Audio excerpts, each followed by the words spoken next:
¿Ha fracasado Bukele en economía en El Salvador?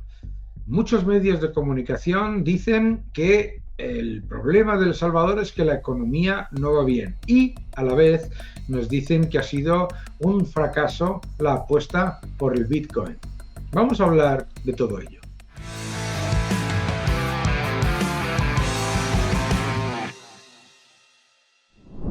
Hola a todos y bienvenidos a mi canal. Muchísimas gracias por seguirme, gracias por suscribiros, por dejar vuestros comentarios y también por darle un me gusta a este vídeo.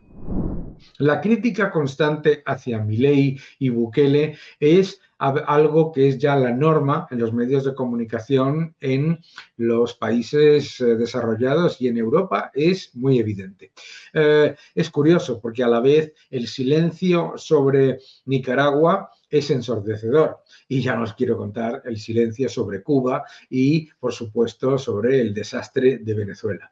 Pero me ha sorprendido leer en varios medios de comunicación que la economía en El Salvador va mal, ¿no? Va mal y que el reto económico de Bukele es que El Salvador tiene una economía que no crece y que no está yendo como muchos les gustaría que fuera. Curioso, ¿verdad?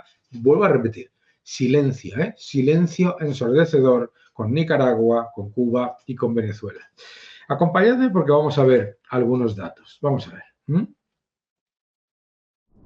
La economía de El Salvador ha crecido un 3,5% en 2023, según el Banco Central. Es importante ver este dato. ¿Por qué? Porque si lo miramos, el crecimiento económico de El Salvador, un 3,5%, es más del doble que el de la región, es decir, Latinoamérica y el Caribe. Como muestra el propio Banco Mundial, las expectativas de crecimiento para lo que es esta región es aproximadamente del 1,6% y unas expectativas, si se cumplen, del 2,7-2,6%. Mientras que en el caso de la economía salvadoreña crece un 3,5%. Pero yo creo que también es importante entender de dónde viene ese crecimiento, ¿no?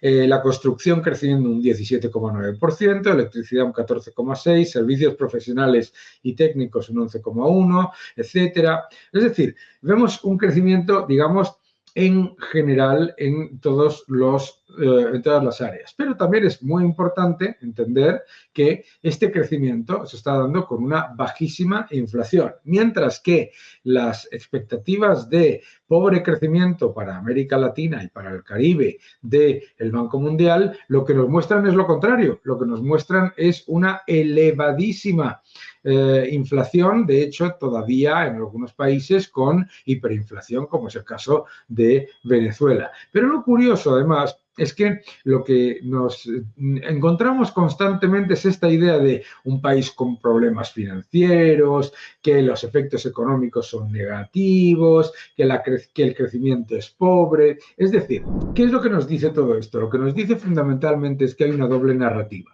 Hay una doble narrativa en la prensa, particularmente con la idea de los países que crecen con políticas que son diferentes a las que intenta imponer ese mal llamado consenso socialdemócrata.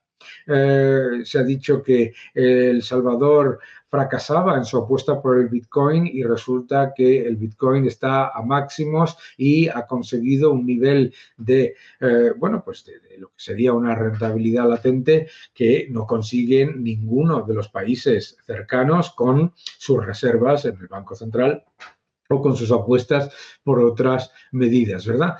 Pero también es importante entender que un crecimiento del 3,5% con una baja inflación es no mejor, sino muchísimo mejor en cuanto a inclusión, en cuanto a mejora de las condiciones de vida, etcétera, que un crecimiento del 1,6% con una inflación del 5, 7, 8%. Es decir, estamos hablando que muchos países de Latinoamérica se encuentran con niveles de inflación que destruyen literalmente todo el poder adquisitivo de los ciudadanos. Claro, estamos hablando de unos niveles de inflación en Latinoamérica que son no solamente preocupantes, sino que vienen además de la política gubernamental, que es la de disfrazar los desequilibrios vía la moneda.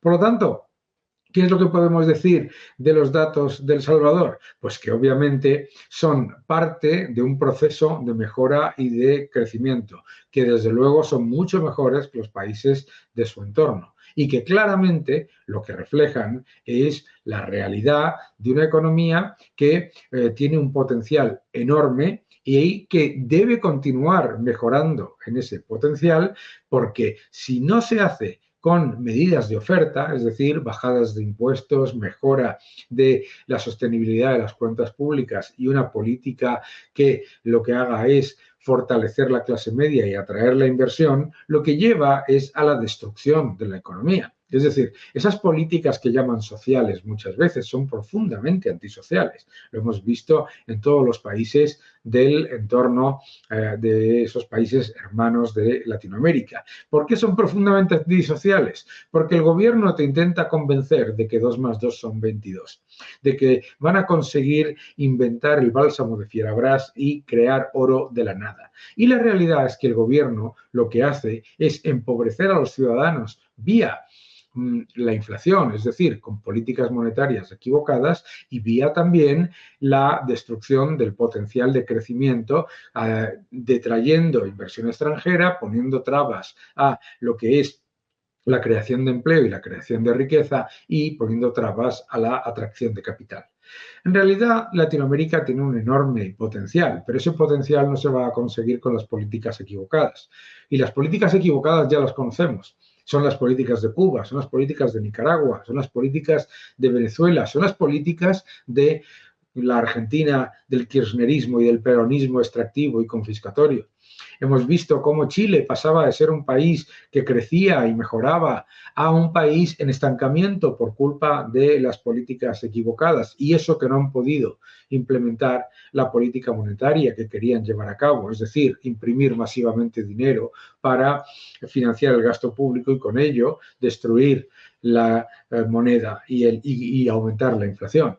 En Perú o en Colombia vemos también el problema de lo que es el ataque constante a la inversión vía la inseguridad jurídica, la inseguridad inversora y, desde luego, las políticas equivocadas. Por lo tanto, El Salvador no es que sea un milagro económico, es que lo que está mostrando es que lleva a cabo las políticas normales, las serias, las correctas, las políticas que hacen que mejore una economía. ¿Se puede hacer más? Claro que se puede hacer más, pero un crecimiento que duplica el de la región con baja inflación no se puede llamar un fracaso. Es claramente un éxito para los ciudadanos. Que no te engañen.